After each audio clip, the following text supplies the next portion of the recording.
जळगावच्या रावेरमध्ये धनगर समाज आरक्षणाच्या मागणीसाठी आक्रमक झालेला आहे। रावेर ओंकारेश्वर बराणपूर महामार्ग चक्का जाम करण्यात आलेला आहे।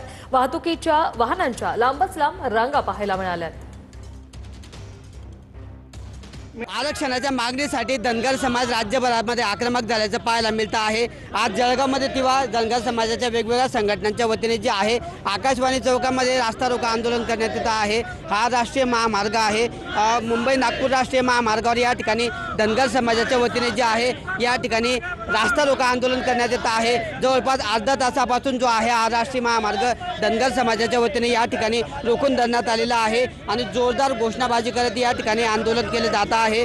आज धनगर समाजाच्या वेगवेगळ्या संघटना ज्या आहेत आज जळगावमध्ये एकत्र झालेल्या आहेत आणि त्या संघटनांच्या वतीने जे आहे या ठिकाणी आंदोलन केले जात असल्याचं पाहायला मिळतं आहे। आपण जर बघितलं तर मोठ्या वाहनांच्या रांगा या ठिकाणी लागलेल्या आहे आणि कुठलाही अनुचित प्रकार या ठिकाणी घडू नये म्हणून पोलिसांचा देखील मोठा फौजफाटा या ठिकाणी तैनात करण्यात आलेला आहे। धनगर समाजाला एसटीमध्ये आरक्षण मिळावं या मागणीसाठी जे आहे धनगर समाज आक्रमक झाल्याचं पाहायला मिळतं आहे आणि त्याचाच एक भाग म्हणून आज जळगावमध्ये देखील रास्ता रोको आंदोलन करून धनगर समाज मागण्यांसाठी आक्रमक झाल्याचं पाहायला मिळतं आहे। किशोर पाटील, KV9 मराठी, जळगाव।